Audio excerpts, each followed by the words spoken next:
그날 저녁 7시 은하는 지우와 함께 학교 근처 카페에서 기다리고 있었다.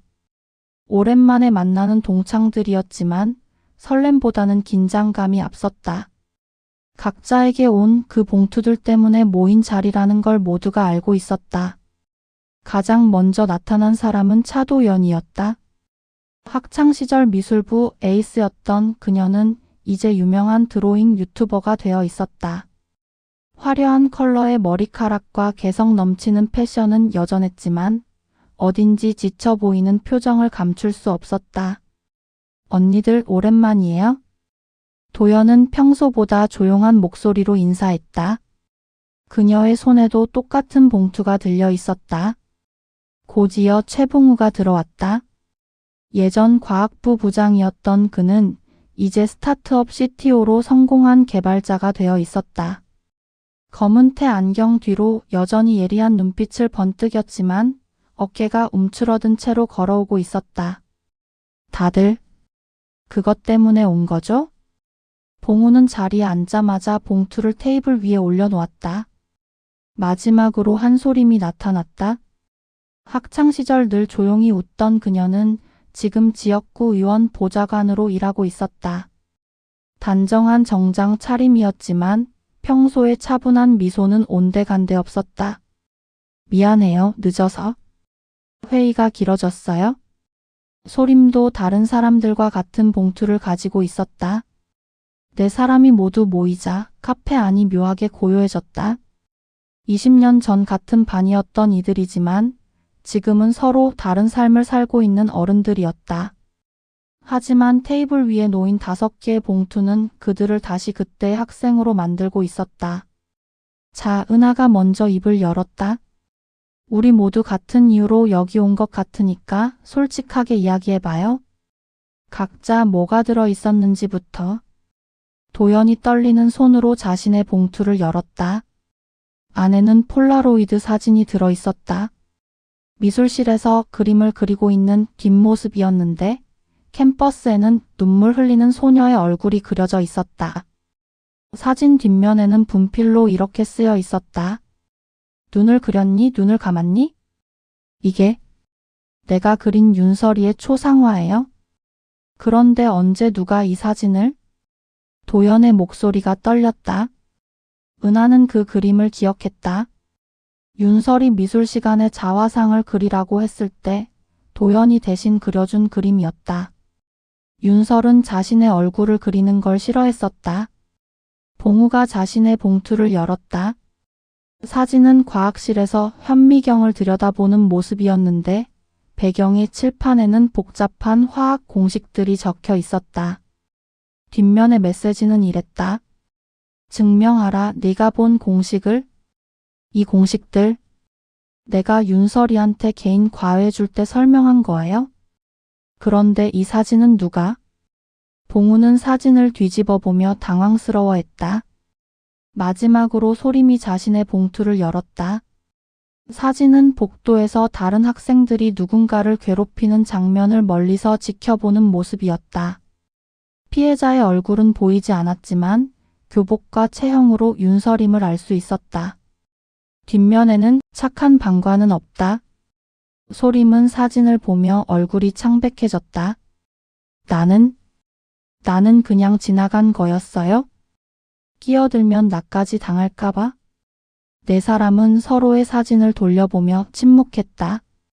각자 다른 장면이었지만 모두 윤설과 관련된 것들이었다. 그리고 모두 자신들이 그때 했어야 했지만 하지 않은 것들을 보여주고 있었다. 이상해요? 지우가 말했다. 이 사진들을 누가 찍었을까요? 우리가 모르는 사이에 누군가 지켜보고 있었다는 건가요? 은하는 자신과 지우가 받은 사진들도 보여주었다. 5장의 사진을 나란히 놓고 보니 뭔가 패턴이 보였다. 이 사진들 모두 윤설이가 사라지기 전 한 달 동안 찍힌 것 같아요. 그리고 우리 각자가 윤설이를 도울 수 있었던 순간들이에요.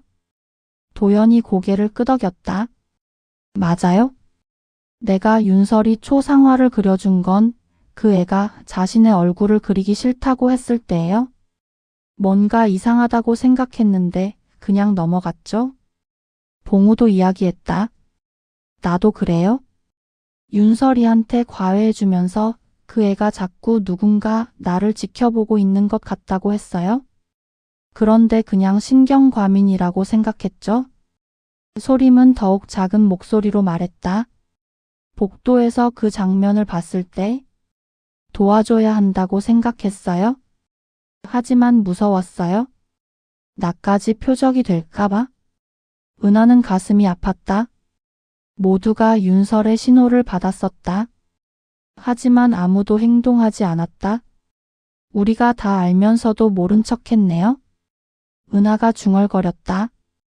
그때 지우가 세 번째 봉투에서 나온 열쇠를 꺼내 보였다.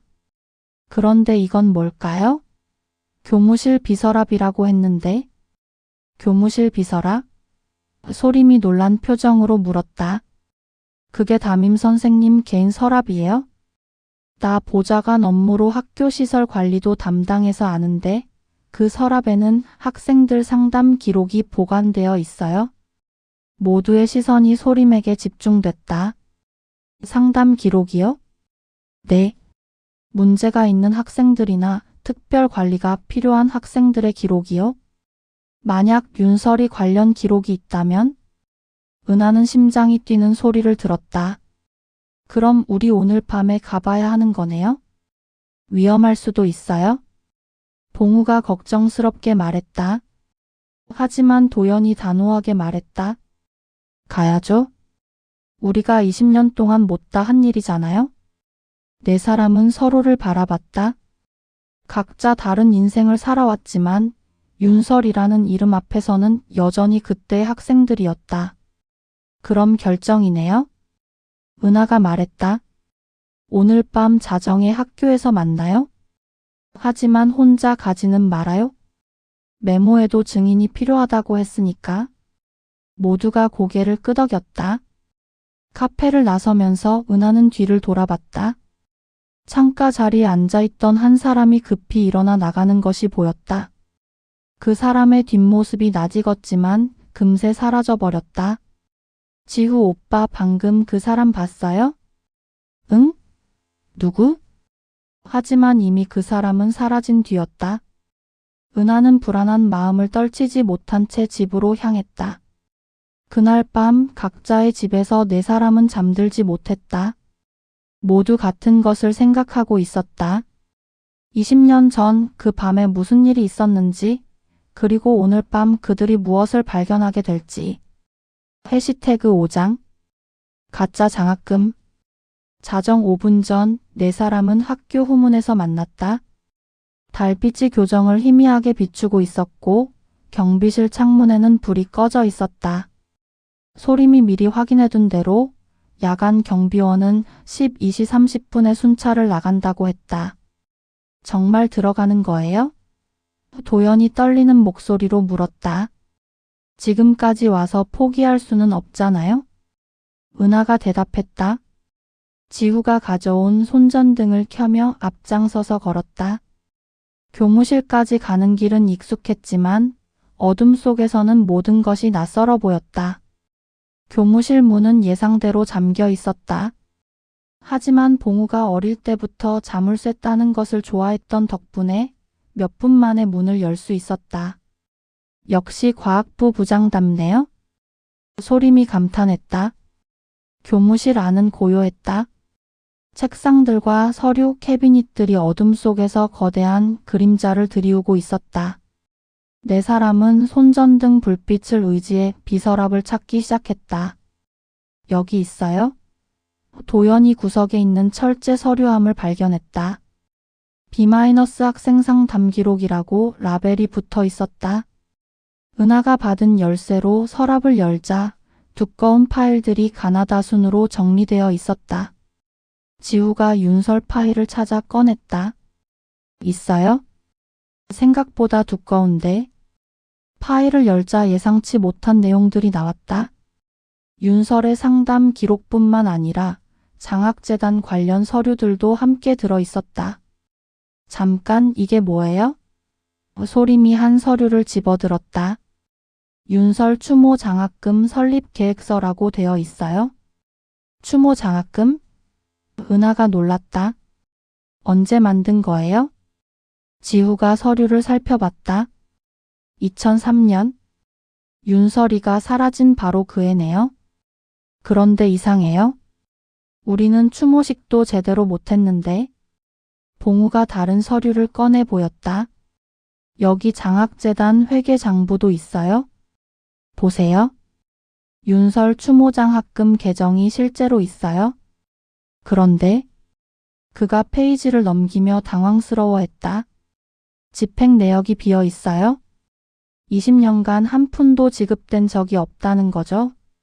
그럼 이 장학금은 뭐였던 거죠? 도연이 물었다. 은하가 다른 서류들을 뒤적이다가 이상한 것을 발견했다. 여기 장학금 계정 개설 신청서가 있어요. 신청자가 교무실 조교어라고 되어 있네요. 교무실 조교? 소림이 기억을 떠올렸다. 아, 그때 우리 담임 선생님 도우미로 온 대학생 있었잖아요. 야간 자율학습 감독하고 그랬던. 맞아. 지우가 무릎을 쳤다. 그 사람, 키 크고 안경 쓴. 이름이 뭐였더라? 봉우가 서류를 더 자세히 봤다. 여기 시스템 로그 기록도 있어요. 계정 생성 일시와 접속 IP 주소까지. 그가 휴대폰으로 해당 IP를 검색했다. 이상해요. 이 IP는 교무실이 아니라 도서관에서 접속한 거예요. 그것도 심야 시간에. 도서관? 은하가 되물었다. 그러면 누군가 학생이 교무실 계정을 불법으로 사용했다는 뜻인가요? 그때 소림이 파일맨 뒤에서 또 다른 서류를 발견했다. 여기 뭔가 더 있어요? S학생 관련 특별 보고서라고?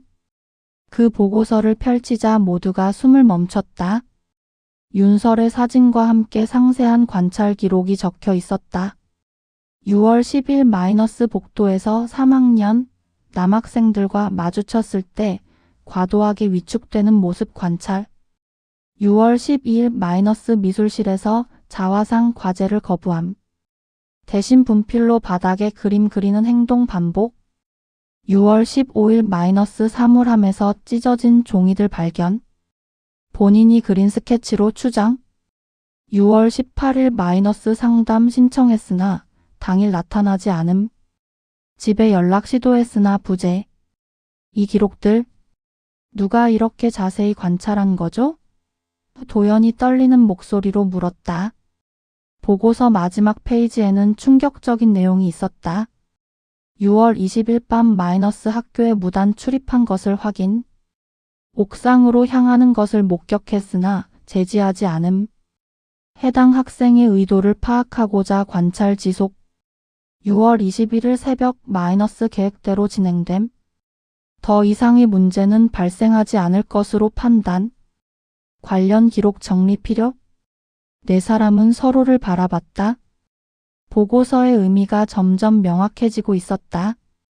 이건 마치 윤설이를 감시하고 있었다는? 지우가 중얼거렸다. 그것도 무슨 일이 일어날 걸 알고 있었던 것처럼. 봉우가 덧붙였다. 은하가 보고서 끝부분을 읽으며 얼굴이 창백해졌다. 여기 서명이 있어요? 교무실 조교 이정민이라고?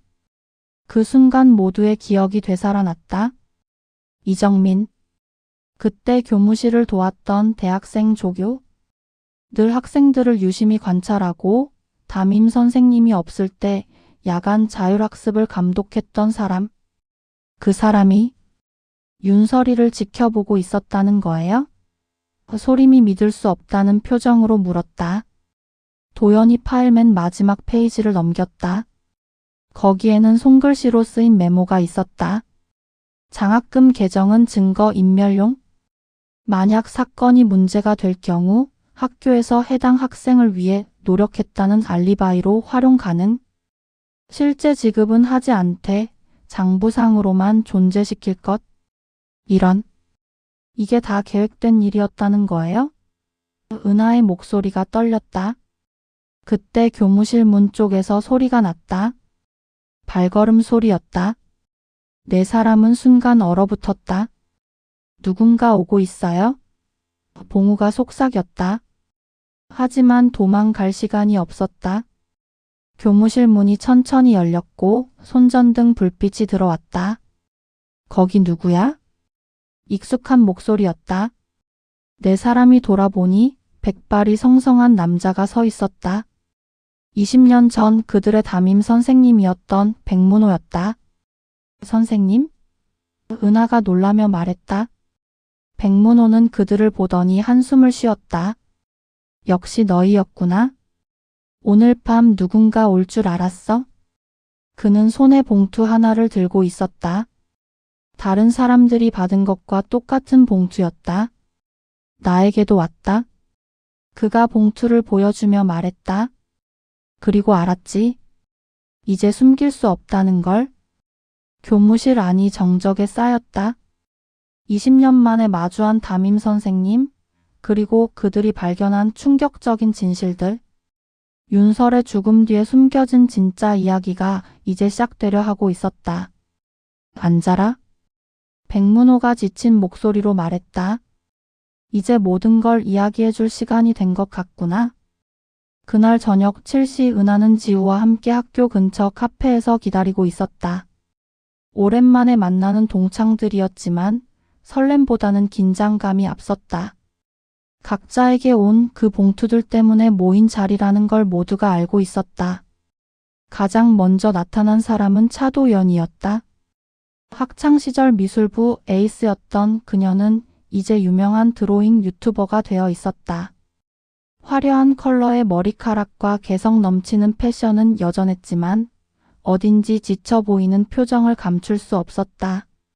언니들 오랜만이에요? 도연은 평소보다 조용한 목소리로 인사했다. 그녀의 손에도 똑같은 봉투가 들려 있었다. 곧이어 최봉우가 들어왔다. 예전 과학부 부장이었던 그는 이제 스타트업 CTO로 성공한 개발자가 되어 있었다. 검은 테 안경 뒤로 여전히 예리한 눈빛을 번뜩였지만 어깨가 움츠러든 채로 걸어오고 있었다. 다들 그것 때문에 온 거죠? 봉우는 자리에 앉자마자 봉투를 테이블 위에 올려놓았다. 마지막으로 한소림이 나타났다. 학창시절 늘 조용히 웃던 그녀는 지금 지역구 의원 보좌관으로 일하고 있었다. 단정한 정장 차림이었지만 평소의 차분한 미소는 온데간데 없었다. 미안해요, 늦어서. 회의가 길어졌어요? 소림도 다른 사람들과 같은 봉투를 가지고 있었다. 네 사람이 모두 모이자 카페 안이 묘하게 고요해졌다. 20년 전 같은 반이었던 이들이지만 지금은 서로 다른 삶을 살고 있는 어른들이었다. 하지만 테이블 위에 놓인 5개의 봉투는 그들을 다시 그때의 학생으로 만들고 있었다.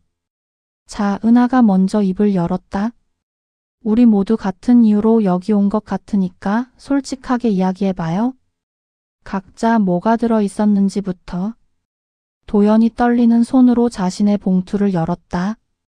안에는 폴라로이드 사진이 들어 있었다. 미술실에서 그림을 그리고 있는 뒷모습이었는데 캠퍼스에는 눈물 흘리는 소녀의 얼굴이 그려져 있었다. 사진 뒷면에는 분필로 이렇게 쓰여 있었다. 눈을 그렸니? 눈을 감았니?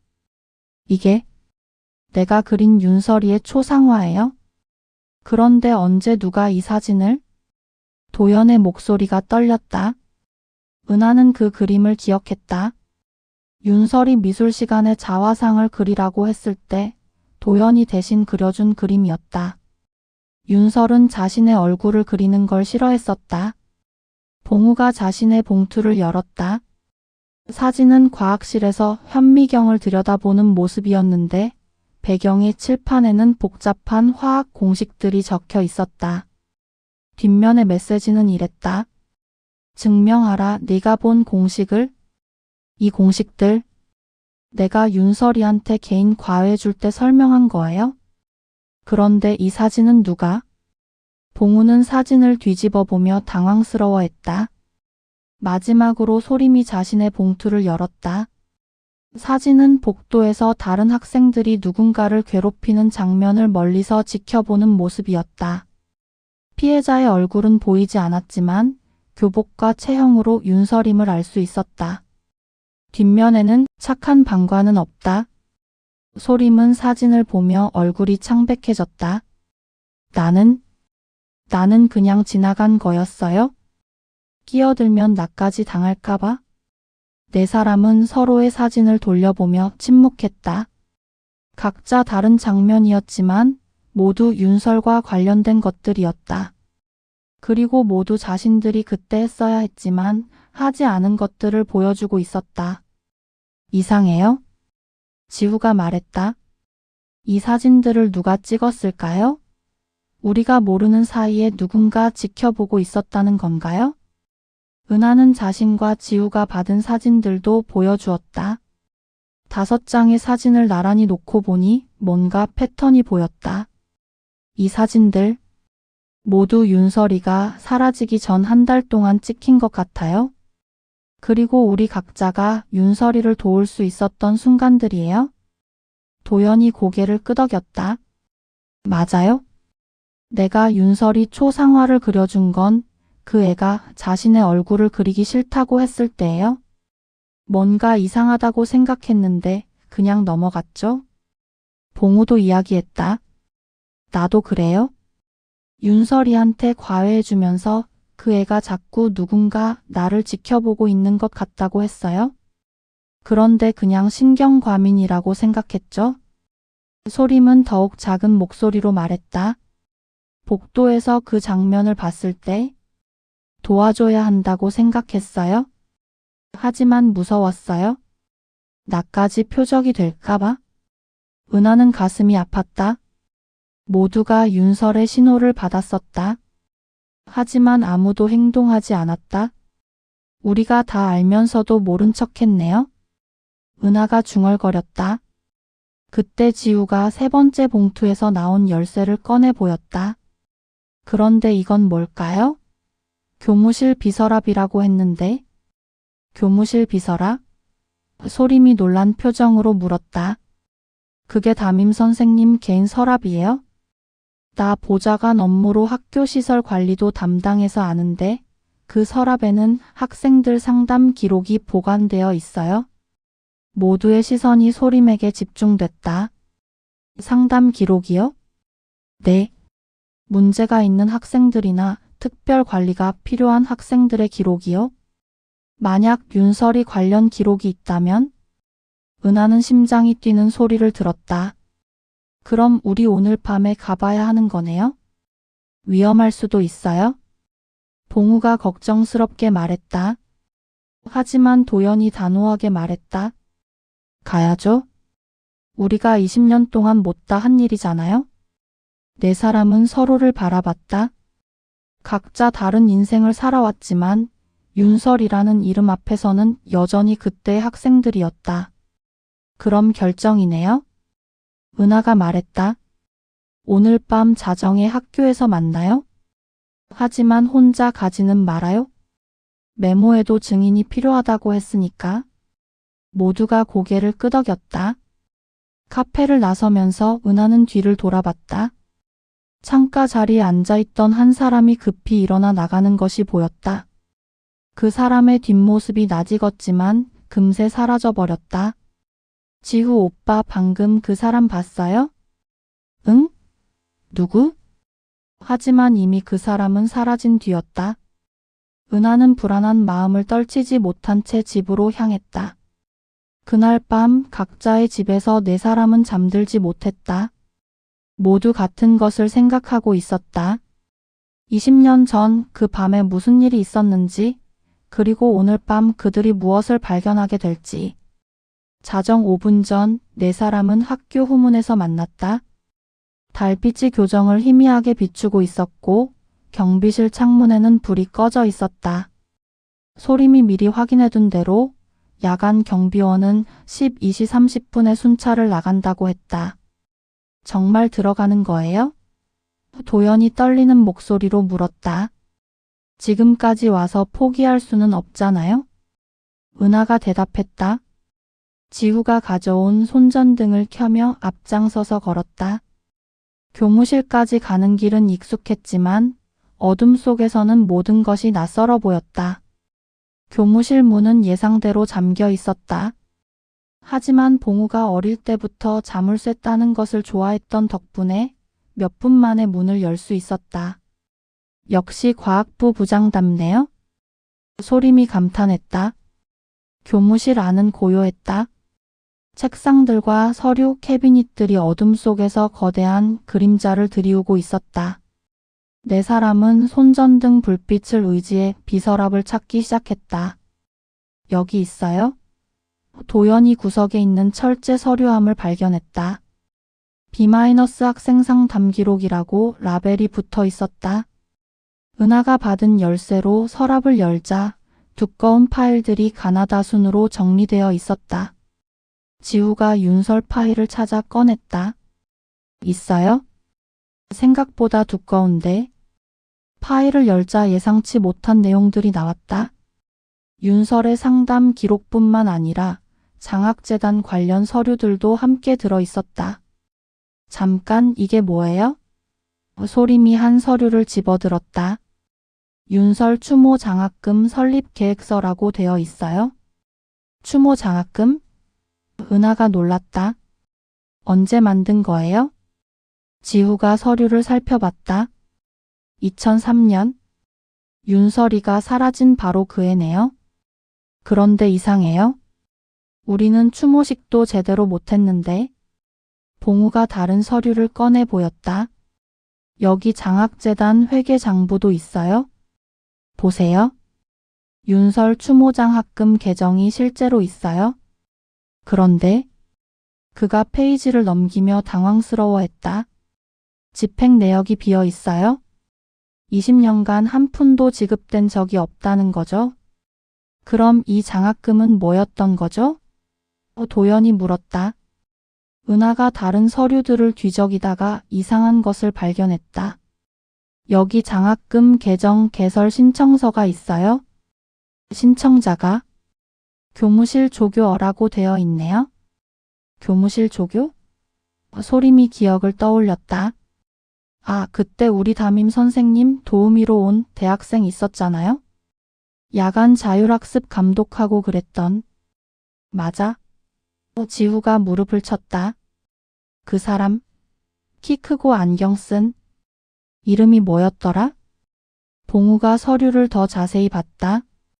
여기 시스템 로그 기록도 있어요. 계정 생성 일시와 접속 IP 주소까지. 그가 휴대폰으로 해당 IP를 검색했다. 이상해요. 이 IP는 교무실이 아니라 도서관에서 접속한 거예요? 그것도 심야 시간에? 도서관? 은하가 되물었다. 그러면 누군가 학생이 교무실 계정을 불법으로 사용했다는 뜻인가요? 그때 소림이 파일 맨 뒤에서 또 다른 서류를 발견했다. 여기 뭔가 더 있어요? S학생 관련 특별 보고서라고? 그 보고서를 펼치자 모두가 숨을 멈췄다.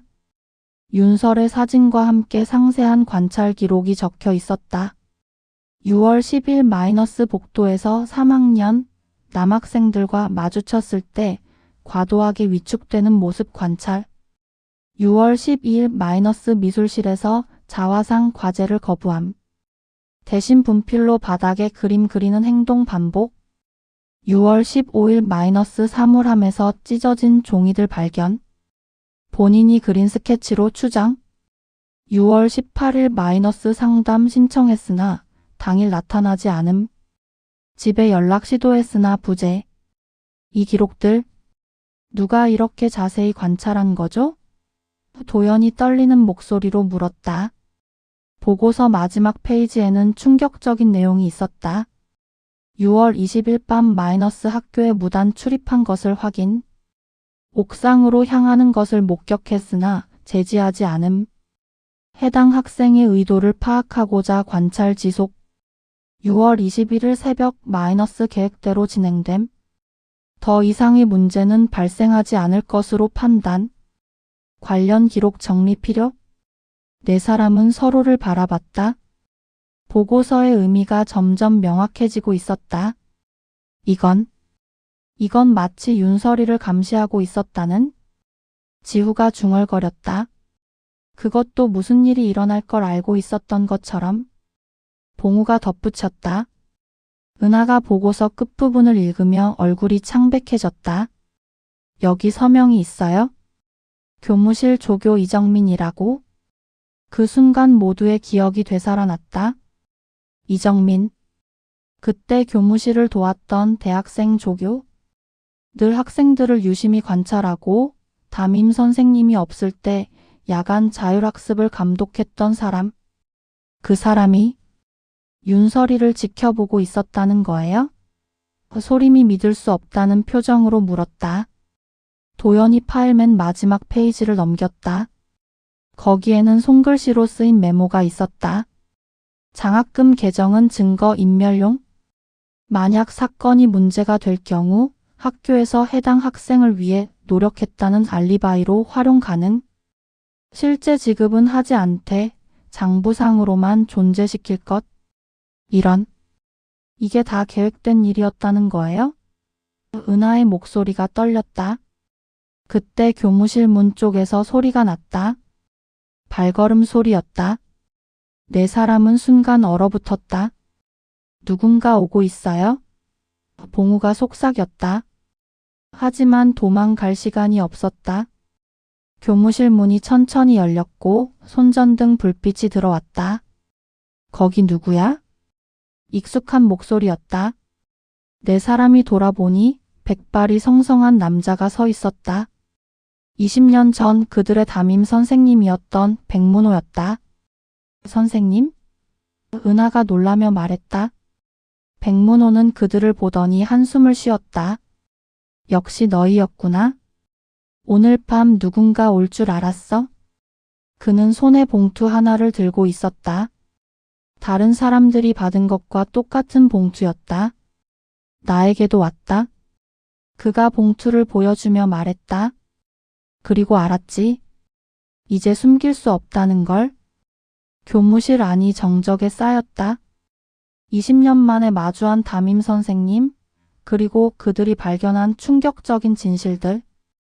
윤설의 죽음 뒤에 숨겨진 진짜 이야기가 이제 시작되려 하고 있었다. 앉아라. 백문호가 지친 목소리로 말했다. 이제 모든 걸 이야기해 줄 시간이 된 것 같구나. 백문호는 교무실 의자에 털썩 앉으며 봉투를 테이블 위에 놓았다. 그의 손이 떨리고 있었다. 20년이라는 세월이 만든 주름살 사이로 깊은 후회가 스며 있었다. 선생님, 그 봉투에는 뭐가 들어 있어요? 은하가 조심스럽게 물었다. 백문호는 봉투를 열어 폴라로이드 사진을 꺼냈다. 사진 속에는 창가에 웅크린 소녀의 반쪽 얼굴과 교무실 책상 위에 놓인 구두 한 짝이 보였다. 학생이 신을 리 없는 검은 정장 구두였다. 누가 권력을 가졌나? 뒷면에 적힌 분필 글씨를 읽자 백문호의 눈에 눈물이 맺혔다. 그 구두, 이정민 조교 것이었어? 그가 떨리는 목소리로 말했다.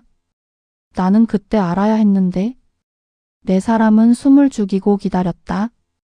20년간 묻혀있던 진실이 드러나려 하고 있었다. 먼저 미술실부터 가보자. 백문호가 일어서며 말했다. 거기에 아직 남아있는 게 있을 거다. 5사람은 조용히 복도를 따라 미술실로 향했다. 백문호가 열쇠로 문을 열자 페인트와 석고 냄새가 코를 찔렀다. 저기. 백문호가 구석에 있는 오래된 이젤을 가리켰다. 그 뒤를 봐라. 도연이 이젤을 옮기자 바닥에 분필 가루가 묻은 하얀 장갑이 나타났다. 장갑은 생각보다 컸다. 이게? 도연이 장갑을 끼워봤지만 크기가 맞지 않았다. 제 손보다 훨씬 커요? 남자 손 크기네요. 봉우가 관찰했다. 백문호가 고개를 끄덕였다. 이정민은 미술을 전공했었어? 그래서 미술실에서 학생들과 자주 이야기를 나눴지. 특히 윤설이와? 윤설이와요? 은하가 되물었다. 윤설이는 자신의 얼굴을 그리는 걸 극도로 싫어했어. 그래서 늘 다른 아이들 얼굴만 그렸지. 그런 윤설이에게 이정민이 다가갔던 거야. 백문호는 칠판 앞으로 걸어가 분필을 들었다. 내 진짜 모습을 그려보라고 하면서 이정민은 윤설이에게 이상한 관심을 보였어. 처음에는 단순한 미술 지도라고 생각했는데 그가 칠판에 분필로 선을 그었다. 하얀 선이 어둠 속에서 빛났다. 도연아, 네가 윤설이 대신 그린 그 초상화 기억나나? 네. 윤설이가 너무 싫어해서 제가 대신 그려줬어요. 그런데 그 그림이 찢어져서. 누가 찢었는지 알아? 백문호의 목소리가 낮아졌다. 도연은 고개를 저었다. 하지만 표정이 어둠 속에서도 일그러지는 것을 볼 수 있었다. 사실은. 도연이 입을 열었다. 제가 찢었어요? 모두가 놀란 표정으로 도연을 바라봤다. 내가? 그날 밤 미술실에 혼자 와서 그림을 보고 있었어요. 그런데 너무 슬픈 표정이었거든요. 윤설이 얼굴을 제가 그린 건데도 너무 절망적으로 보였어요. 도연의 목소리가 떨렸다. 그래서 다시 그려주려고 찢었는데 그 순간 누군가 들어왔어요. 이정민 조교였어요. 그래서? 조교가 저한테 말했어요. 윤설이를 지우지 말라고. 분필로 벽에다가 그렇게 써가면서 도연이 벽 한쪽을 가리켰다. 희미하지만 분필 흔적이 남아 있었다. 설을 지우지 말라는 문장의 일부가 보였다. 그 문장? 지우가 놀랐다. 내가 유튜브에서 쓰는 구호잖아. 네. 저는 그 말이 윤설이를 기억하라는 뜻인 줄 알았어요. 그래서 계속 써왔는데 백문호가 심각한 표정으로 말했다. 그건 경고였어. 윤설이를 건드리지 말라는. 신뢰가 정적에 쌓였다. 조교가 윤설이를 감시하고 있었다는 거예요? 소림이 물었다. 감시가 아니라 통제였어. 백문호가 대답했다. 이정민은 심리학도 전공했거든. 그 애를 실험 대상으로 본 것 같아. 실험이요? 백문호가 주머니에서 낡은 노트를 꺼냈다. 며칠 전에 내가 찾은 거야. 이정민이 남긴 관찰일지. 노트를 펼치자 정교한 글씨로 빼곡히 적힌 내용들이 보였다. 피실험자 S의 반응 관찰, 고립감 조성 2주째, 사물함 내용물 정기적 확인, 일기장에서 우울감 증가 확인됨, 미술시간 자화상 거부 반응 지속, 자아인식 저하 성공적, 담임교사는 별다른 의심 없이 협조 중, 계획대로 진행. 은하가 노트를 읽으며 얼굴이 창백해졌다. 이건 학대예요? 심리적 학대였지. 그것도 아주 교묘한. 백문호가 고개를 숙였다. 나는 그때 이정민이 학생들을 진심으로 도와주는 줄 알았어. 윤설이가 힘들어하면 조교 선생님이 상담해주겠다고 했으니까. 그럼 윤설이는 혼자서 모든 걸 견뎌낸 거예요? 도연이 울먹였다. 백문호가 노트 마지막 페이지를 보여주었다. 최종 단계 진입. 피실험자가 극한 상황에 도달했을 때의 반응을 관찰할 것. 만약 예상대로 진행된다면 훌륭한 논문 자료가 될 것이다. 그 아래에는 날짜가 적혀 있었다. 2003년 6월 21일. 이 사람이 윤설이 죽음을 예상하고 있었다는 거예요? 봉우가 분노에 찬 목소리로 물었다. 백문호는 대답 대신 또 다른 종이를 꺼냈다. 대학원 논문 제출 계획서였다. 제목 청소년기 고립감이 자해 행동에 미치는 영향 마이너스 실제 사례를 통한 분석. 지도교수. 예상 완성일 2003년 12월. 미술실 안이 숨막힐 듯 조용해졌다. 윤설의 죽음이 누군가의 학위 논문을 위한 실험이었다는 끔찍한 진실이 드러난 것이다. 그럼 우리는? 지우가 떨리는 목소리로 말했다. 우리는 그 실험에 이용당한 거였어요? 백문호가 고개를 끄덕였다. 이정민은 너희들의 반응도 관찰하고 있었어. 그부의 고통을 어떻게 외면하는지, 어른들의 무관심이 어떤 결과를 가져오는지. 은하는 주먹을 꽉 쥐었다. 지금 그 사람은 어디 있어요? 모르겠어. 그 일이 있고 난 뒤 사라졌거든. 논문도 제출하지 않고. 도연이 분필가루가 묻은 장갑을 다시 들여다봤다. 그럼 이 장갑으로 윤설이한테 뭔가를 했다는 거예요? 아마 윤설이에게 마지막 선택을 강요했을 거야. 백문호의 목소리가 무겁게 가라앉았다. 이정민 방식이 그랬거든. 직접적으로 해치지는 않지만 절망적인 상황으로 몰아가는. 그때 미술실 창문 너머로 새벽 첫 빛이 스며들기 시작했다. 20년 전 그 새벽처럼. 은하는 창가로 걸어가 하늘을 바라봤다. 윤설이 마지막으로 본 하늘도 이런 색이었을까? 선생님. 은하가 돌아서며 말했다. 우리가 지금 할 수 있는 건 뭘까요? 백문호는 오랫동안 생각하더니 대답했다. 진실을 기록하는 거야. 그리고 윤설이에게 제대로 된 작별을 고하는 것. 새벽 공기가 미술실로 스며들었다. 분필가루가 공기 중에서 반짝이며 마치 윤설이 그들에게 마지막 인사를 건네는 것 같았다. 새벽이 밝아오자 5사람은 미술실을 나와 복도를 걸었다. 이제 한 사람의 증언이 더 필요했다. 그날 밤 과학부실에 있었던 봉우의 이야기였다. 봉우야? 백문호가 걸음을 멈추며 말했다. 내가 그날 밤 본 것을 정확히 말해줄 수 있겠니? 봉우는 잠시 주저하다가 입을 열었다. 저는 그날 밤 과학부실에서 실험 정리를 하고 있었어요. 전국 과학 경시대회 준비 때문에 거의 매일 야근했거든요. 그들은 과학부실로 향했다. 문을 열자 여전히 화학 냄새와 알코올 냄새가 섞여 나왔다. 여기. 봉우가 창가 실험대를 가리켰다. 이 자리에 앉아 있었어요? 10시 반쯤 되니까 위에서 소리가 들렸어요. 어떤 소리? 발걸음 소리요. 그런데 이상했어요. 2사람의 발소리가 들렸거든요. 하나는 가볍고 하나는 무거운. 은하가 천장을 올려다봤다. 바로 위층이 옥상이었다. 그래서 올라가 봤어요?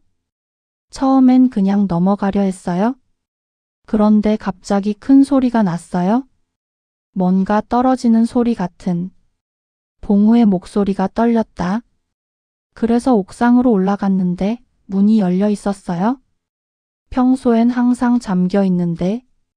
백문호가 심각한 표정이 되었다. 옥상문 열쇠는 교무실에만 있었는데. 네.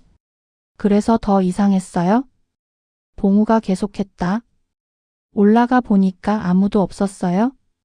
하지만 그는 주머니에서 작은 봉지를 꺼냈다. 안에 구두 뒷굽에서 나온 것 같은 고무 조각이 들어 있었다. 이게 난간 근처에 떨어져 있었어요. 그리고 바닥에 발자국이 2개 있었죠? 2개? 하나는 운동화, 하나는 구두. 구두 발자국이 운동화 발자국을 둘러싸고 있었어요. 마치. 봉우가 말을 멈췄다. 마치 뭐? 마치 누군가를 몰아붙이는 것처럼 보였어요. 이야기를 듣던 도연이 갑자기 얼굴이 창백해졌다. 잠깐요. 그날 밤 저도 학교에 있었어요. 모든 시선이 도연에게 집중됐다. 뭐라고? 미술 준비물을 가지러 왔었거든요. 그런데 복도에서 이상한 대화를 들었어요. 도연은 떨리는 목소리로 계속했다. 남자 목소리였어요. 더 이상 견딜 수 없다면서? 그럼 선택해. 계속 이렇게 살 것인가 아니면? 이런 말을 하고 있었어요. 어디서 들렸어? 계단에서요? 옥상으로 올라가는 계단. 은하는 소름이 돋았다. 그럼 그때 조교가 윤설이를 백문호가 주먹을 꽉 쥐었다. 이정민 그자가 윤설이를 협박한 거야? 심리적으로 몰아붙인 거지. 소림이 조용히 말했다. 저도 그날 밤에 봤어요. 또다시 모든 시선이 쏠렸다. 나도? 네. 집에 가려다가 가방을 까먹어서 교실로 돌아왔는데 복도 끝에서 두 사람이 계단을 올라가는 걸 봤어요. 뒤에서 따라가는 사람이 앞 사람을 재촉하고 있었어요. 소림의 목소리가 점점 작아졌다. 그때 도와줬어야 했는데 무서워서 그냥 숨어 있었어요. 네 사람의 증언이 맞춰지자 그날 밤의 상황이 점점 선명해졌다. 그럼 윤설이는 혼자 죽은 게 아니었다는 거네요? 은하가 중얼거렸다. 백문호가 고개를 끄덕였다. 이정민이 윤설이를 옥상으로 데려간 거야? 그리고 심리적으로 압박해서 극단적 선택을 하도록 유도한 거지. 그건 살인이나 다름없잖아요? 지후가 분노에 찬 목소리로 외쳤다. 하지만 법적으로는 입증하기 어려워. 은하가 냉정하게 말했다. 직접적인 물리적 가해가 없었으니까. 그때 봉우가 또 다른 것을 기억해냈다. 아, 그리고 또 하나? 그날 밤 비상계단 CCTV가 고장났었어요. 고장? 네. 평소에는 빨간 불이 깜빡였는데 그날만 꺼져 있었어요. 다음날 아침에 확인해 보니까 전선이 끊어져 있었고요. 누군가 의도적으로 끊었다는 거네요. 그런 것 같아요. 그것도 아주 정교하게. 마치 전문가가 한 것처럼. 백문호는 이마를 짚었다. 모든 게 계획된 거였구나. 증거를 남기지 않으려고. 은하는 지금까지 들은 이야기를 정리했다.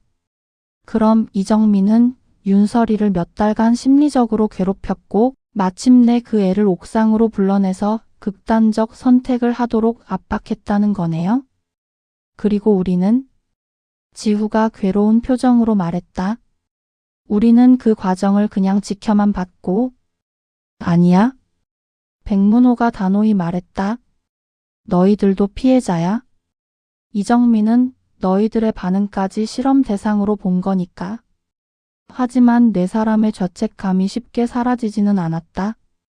그때 소림이 휴대폰을 꺼냈다. 제가 의원실에서 일하다 보니까 이런 사건들을 많이 봤어요. 이정민 같은 사람은 보통 다른 곳에서도 비슷한 일을 저질러요. 그녀가 검색을 시작했다. 혹시 이정민이 다른 학교에도 있었는지 찾아볼게요. 몇 분 후 소림의 얼굴이 창백해졌다. 있어요? 2001년부터 2005년까지 여러 학교에서 교육 봉사를 했어요. 그런데 뭐가 문제야? 그 학교들에서 모두 학생 자살 사건이 있었어요. 매년 한 명씩. 미술실이 다시 정적에 쌓였다. 윤설만이 아니었던 것이다. 그럼 이 사람은? 도연히 믿을 수 없다는 표정으로 말했다.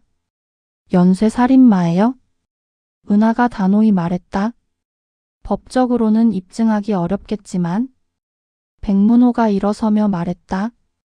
그럼 이제 우리가 해야 할 일이 무엇인지 분명해졌네. 뭔데요? 이정민을 찾는 거야. 그리고 진실을 세상에 알리는 것.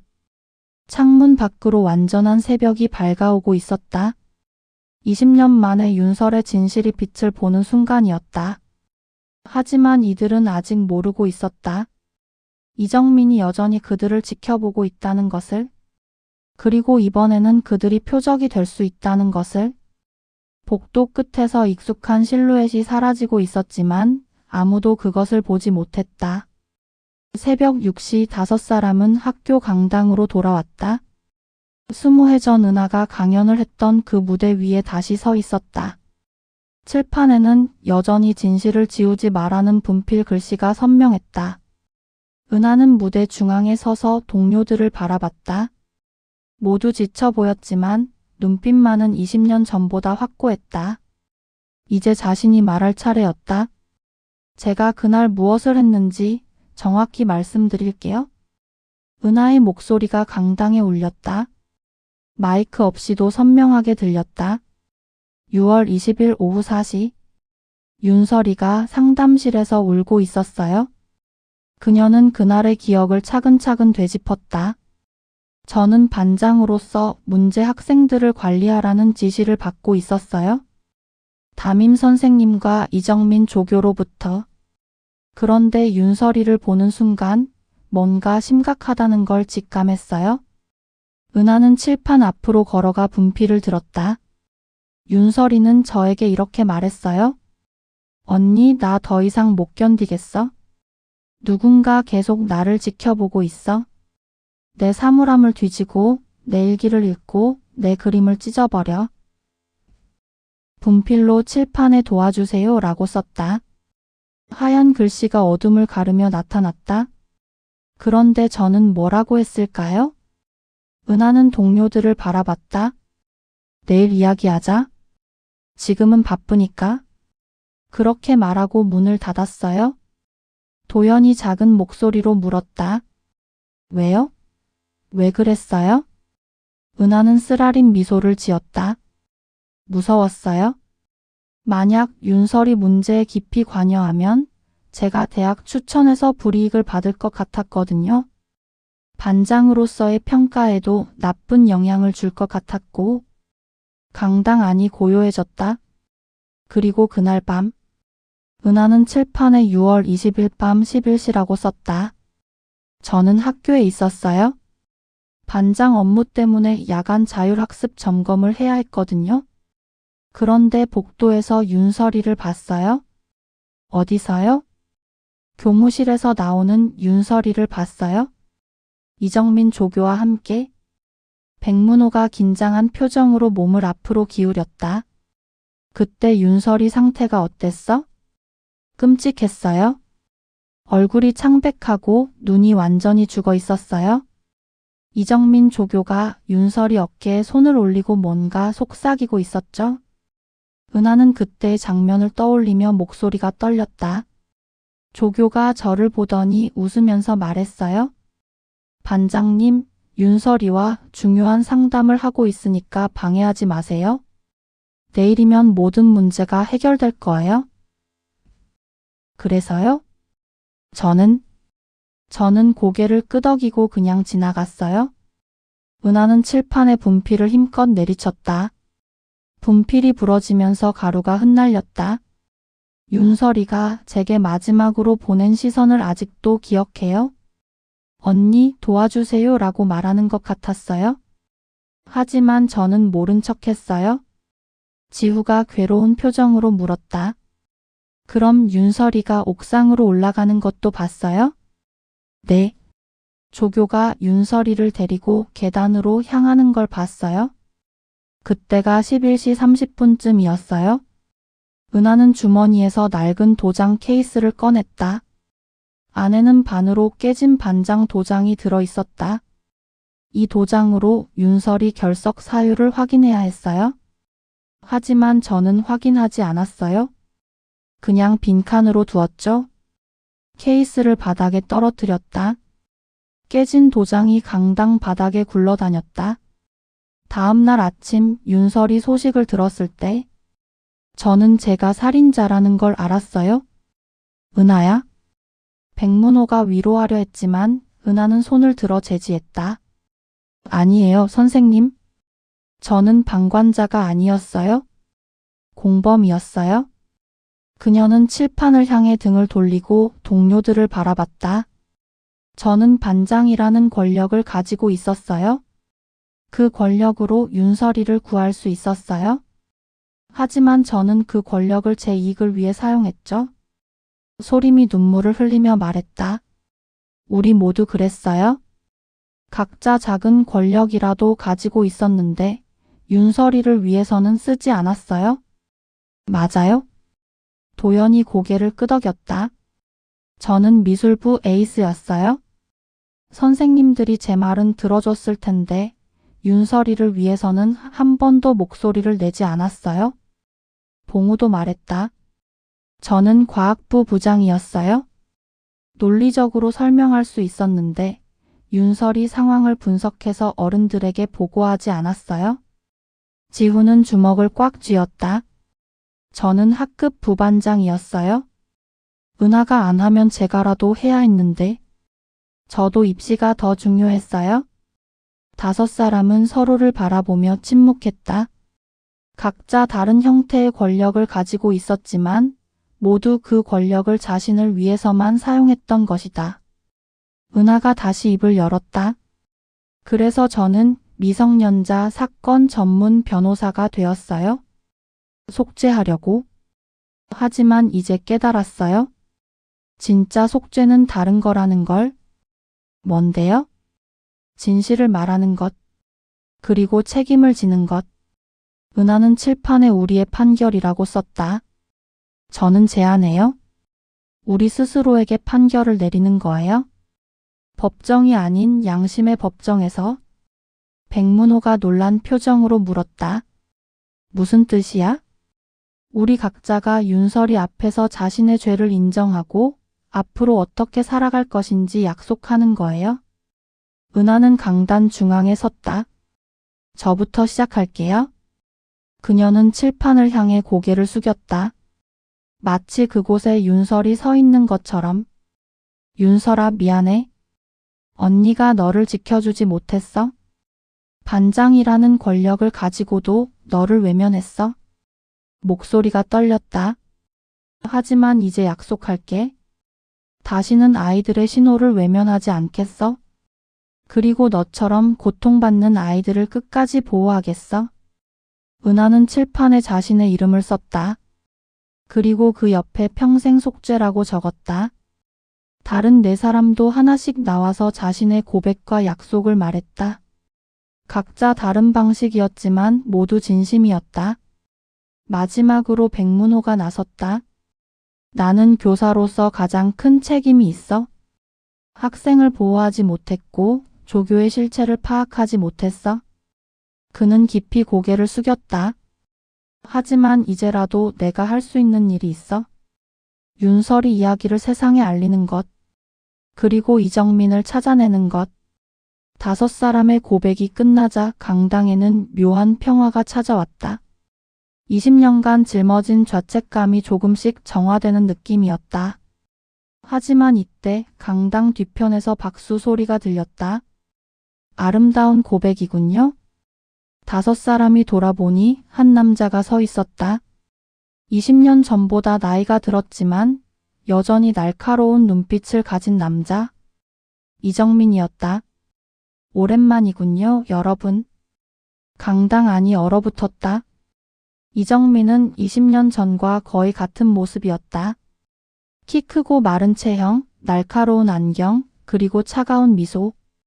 다만 머리가 희끗해지고 주름이 생겼을 뿐이었다. 놀랐나요? 사실 어제부터 지켜보고 있었어요. 그가 천천히 무대 쪽으로 걸어왔다. 여러분의 감동적인 추리 과정을 말이죠. 은하가 몸을 앞으로 내밀며 경계했다. 당신이 우리에게 그 봉투들을 보낸 거군요. 물론이죠.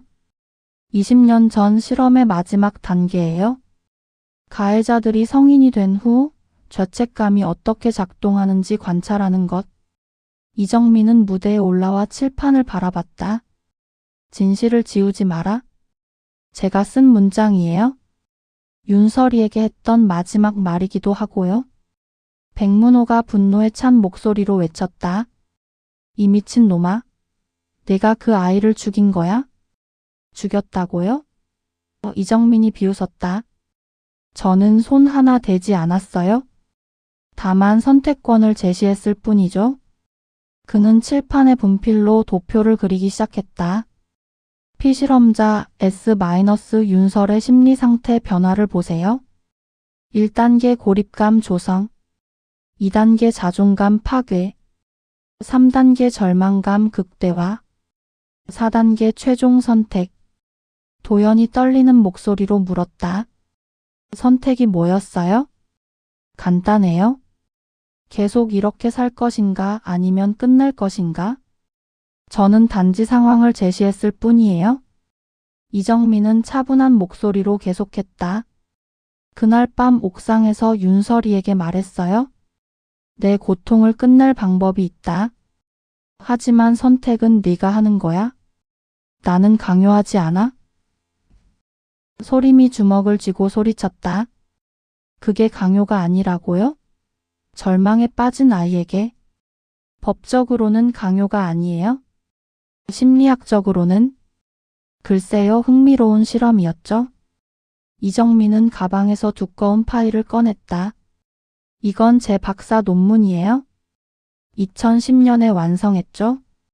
제목은 청소년 자살에 대한 환경적 요인과 심리적 조작 기법 연구입니다. 그가 파일을 펼쳐 보였다. 윤설의 사진과 함께 상세한 분석 자료들이 들어 있었다. 윤설이는 완벽한 실험 대상이었어요. 내성적이고 가족 관심이 적고 친구도 별로 없었죠. 그리고 무엇보다 그의 시선이 은하에게 향했다. 반장이 자신을 외면할 것이라는 걸 확신할 수 있었거든요.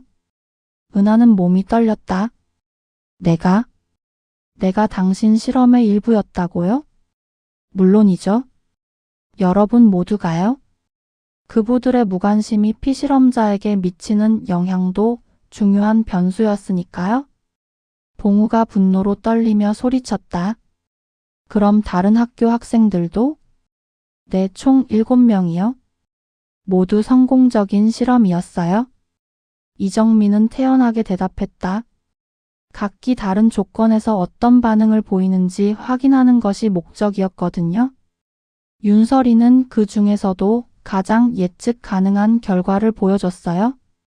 지우가 견디지 못하고 이정민에게 달려들려 했지만 백문호가 막았다. 진정해. 우리가 감정적으로 반응하는 것도 저자의 계산 아니야? 이정민이 박수를 쳤다. 역시 선생님이 가장 냉정하시군요. 맞아요. 분노, 죄책감, 복수심. 모든 것이 제가 예상한 반응이에요. 그는 다시 칠판에 뭔가를 그렸다. 복잡한 심리 도식이었다. 인간은 참 예측 가능한 동물이에요. 특히 죄책감에 사로잡힌 인간은 더욱 그렇죠. 20년 동안 여러분이 어떻게 살았는지 다 알고 있어요? 그가 한 명씩 가리키며 말했다. 은하, 미성년자 변호사가 되어 속죄하려 했죠. 도연, 설을 지우지 말라는 구호로 유명해졌고, 봉우, 기술로 세상을 바꾸려 했고, 소림, 사회 정의를 위해 일하고 있고, 지후, 고향에 돌아와 학생들을 돕고 있네요. 5사람은 소름이 돋았다. 모두 윤설이 때문이에요? 여러분의 인생 전체가 제 실험의 결과물인 셈이죠? 그때 은하가 차분한 목소리로 말했다. 그만해요? 뭐라고요? 그만하라고 했어요? 더 이상 당신의 실험에 반응하지 않겠어요? 은하는 동료들을 바라봤다. 우리는 이미 우리 자신을 심판했어요. 당신의 평가 같은 건 필요 없어요. 이정민의 표정이 처음으로 변했다.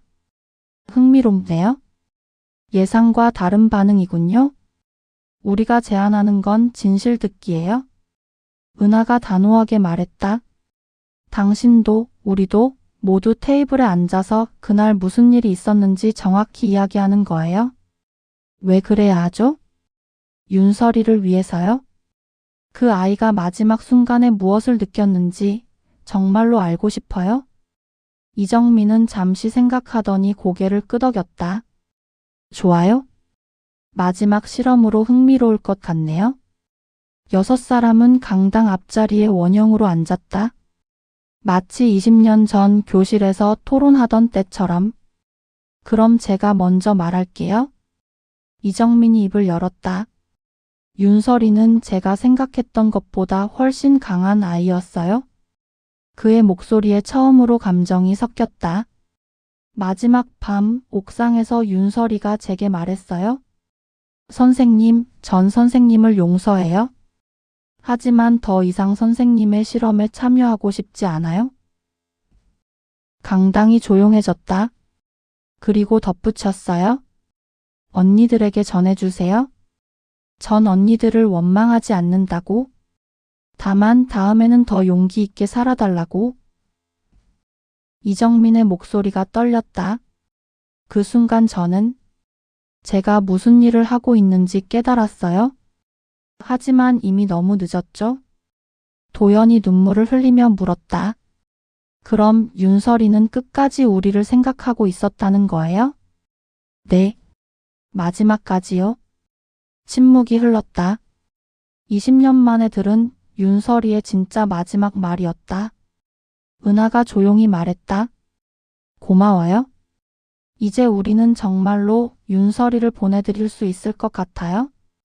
그리고 6사람은 모두 고개를 숙여 윤설이를 위한 묵념을 드렸다. 강당에는 분필가루가 햇살을 받아 반짝이며 떠돌고 있었다. 6개월 후 봄.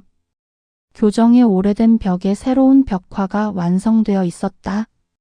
도연이 몇 달에 걸쳐 그린 작품이었다. 분필로 스케치를 하고 있는 소녀의 모습, 그 주변을 둘러싼 5명의 친구들, 그리고 따뜻한 햇살이 모든 것을 감싸고 있는 평화로운 장면이었다. 벽화 아래에는 작은 현판이 걸려 있었다. 분필 장학금. 잊힌 아이들을 기록으로 살려내는 장학금. 2024년 설립. 장학재단 장부 마지막 점검 완료했어. 지우가 서류를 들고 다가왔다. 그는 이제 정식으로 장학재단 이사장이 되어 있었다. 이번에는 달랐다. 장부의 모든 항목이 공개되었다. 수입과 지출, 선정 기준과 심사 과정, 그리고 사후 관리까지. 투명성이 보장되었고 실제로 도움이 필요한 학생들에게 지급되었다. 첫 번째 장학생은 어떻게 지내? 은하가 물었다. 김소연 양? 많이 좋아졌어? 상담도 꾸준히 받고 있고 친구들과의 관계도 개선됐어. 소연이는 3개월 전 학교 폭력에 시달리고 있던 2학년 학생이었다. 담임교사의 신고로 분필 장학금 대상자가 되었고 5사람이 직접 개입해 문제를 해결했었다. 단순한 경제적 지원이 아닌 상담과 보호, 그리고 무엇보다 혼자가 아니다라는 메시지를 전달한 것이다. 오늘 장학증서 수여식이지? 소림이 물었다. 그녀는 이제 시의원에 당선되어 청소년 보호 조례 제정에 앞장서고 있었다. 응. 이번 학기 수혜자가 15명이야. 봉우가 상자를 들고 나타났다. 그의 회사에서 후원한 태블릿들이었다. 각 태블릿에 학습 앱이랑 상담 앱 다 설치해뒀어. 24시간 도움 요청할 수 있는 시스템도 만들었고. 정말 고마워. 도연이 감사 인사를 했다. 오후 2시 강당에서 수여식이 열렸다. 6개월 전 진실이 밝혀졌던 바로 그 무대에서 이제는 희망의 메시지가 전해지고 있었다. 은하가 마이크를 잡고 무대에 섰다. 칠판에는 여전히 진실을 지우지 말라는 문구가 적혀 있었지만 이제 그 옆에는 새로운 문장이 추가되어 있었다. 용기를 함께 나누자. 분필 장학금을 받는 여러분께 말씀드리고 싶은 것이 있습니다. 은하가 차분히 말했다. 이 장학금의 이름에는 특별한 의미가 있어요. 그녀는 잠시 벽화를 바라봤다. 20년 전 우리에게는 윤설이라는 친구가 있었습니다. 그 아이는 분필로 그림을 그리는 걸 좋아했어요. 하지만 우리는 그 아이의 신호를 놓쳤습니다. 강당이 조용해졌다. 그래서 우리는 약속했습니다. 다시는 아무도 혼자 두지 않겠다고. 어떤 작은 신호도 놓치지 않겠다고. 은하는 수혜 학생들을 하나씩 바라봤다. 여러분이 어려운 일이 생기면 언제든지 도움을 요청하세요. 그리고 언젠가 여러분도 다른 누군가를 도와주세요. 그것이 윤설이가 우리에게 남긴 마지막 부탁이었으니까요. 장학증서를 받은 소연이가 마이크 앞에 섰다. 저는 몇 달 전까지 매일 학교 오는 게 무서웠어요. 괴롭힘 당하는 게 제 잘못인 줄 알았거든요. 그녀의 목소리는 떨렸지만 분명했다. 하지만 선생님들이 저를 도와주셨어요. 그리고 말해주셨어요. 제 잘못이 아니라고 도움을 요청하는 게 용기라고? 소연이는 벽화를 바라봤다. 윤설 언니도 분명 용기 있는 사람이었을 거예요. 그래서 마지막까지 우리를 걱정해 준 거겠죠? 박수가 울렸다. 따뜻하고 진심 어린 박수였다. 수여식이 끝난 후 5사람은 백문호와 함께 벽화 앞에 서 있었다. 백문호는 이제 학교 상담교사로 복직해 제대로 된 상담 교육을 받고 있었다. 선생님, 이정민은 어떻게 됐어요? 지우가 물었다. 1심에서 징역 3년을 받았어? 항소하지 않겠다고 하더군. 그리고 백문호가 봉투를 꺼냈다. 이걸 여러분에게 전해달라고 했어? 봉투 안에는 편지가 들어있었다. 이정민의 글씨였다. 여러분께 진실 듣기 이후 많은 생각을 했습니다. 20년간 저는 인간을 실험 대상으로만 봤습니다. 하지만 윤설이의 마지막 말을 통해 그리고 여러분의 용서를 통해 깨달았습니다. 제가 파괴한 것을 복구할 수는 없습니다. 하지만 남은 생을 속죄하며 살겠습니다. 감옥에서도 청소년 심리상담 공부를 계속하고 있습니다. 언젠가 제대로 된 도움을 줄 수 있는 사람이 되고 싶습니다. 윤설이에게 그리고 여러분에게 진심으로 사과드립니다. 이정민. 편지를 읽은 후 모두가 침묵했다. 사람은 변할 수 있는 걸까? 도연이 중얼거렸다. 모르겠어. 하지만 기회는 줘야지. 은하가 대답했다. 그게 우리가 윤설이에게서 배운 거잖아. 끝까지 사람을 믿는 것. 그때 지우의 휴대폰이 울렸다. 응급 상황이야. 1학년 학생 한 명이 상담 요청을 했는데 상태가 심각한 것 같아. 어디 있어? 은하가 즉시 물었다. 상담실에. 5사람이 함께 상담실로 향했다. 문을 열자 한 여학생이 고개를 숙이고 앉아 있었다. 안녕? 지후가 부드럽게 말을 걸었다. 힘든 일이 있었구나. 학생이 고개를 들었다. 눈이 퉁퉁 부어 있었다. 선생님, 저 정말 견디기 힘들어요? 그 순간 5사람의 가슴이 철렁했다. 20년 전 윤설이 했던 말과 똑같았다.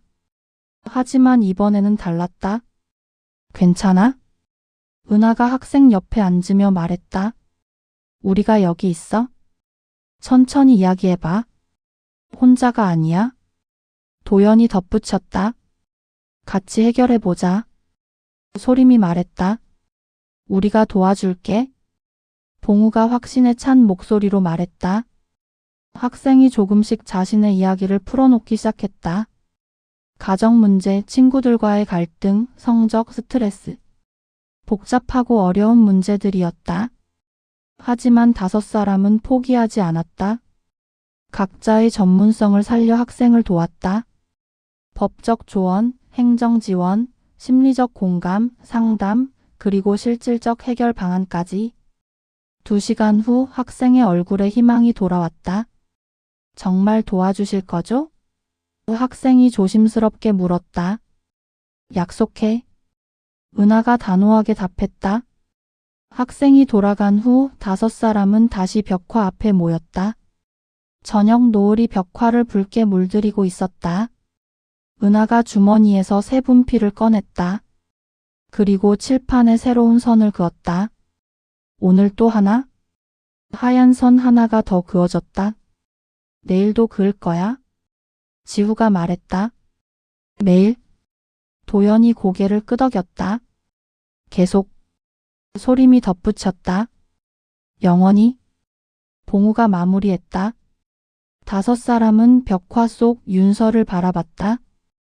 분필 가루가 석양을 받아 금빛으로 반짝이고 있었다. 이것은 복수가 아니었다. 기록과 경청 그리고 교육이었다. 자신들에게 내린 가장 늦었지만 바른 판결이었다.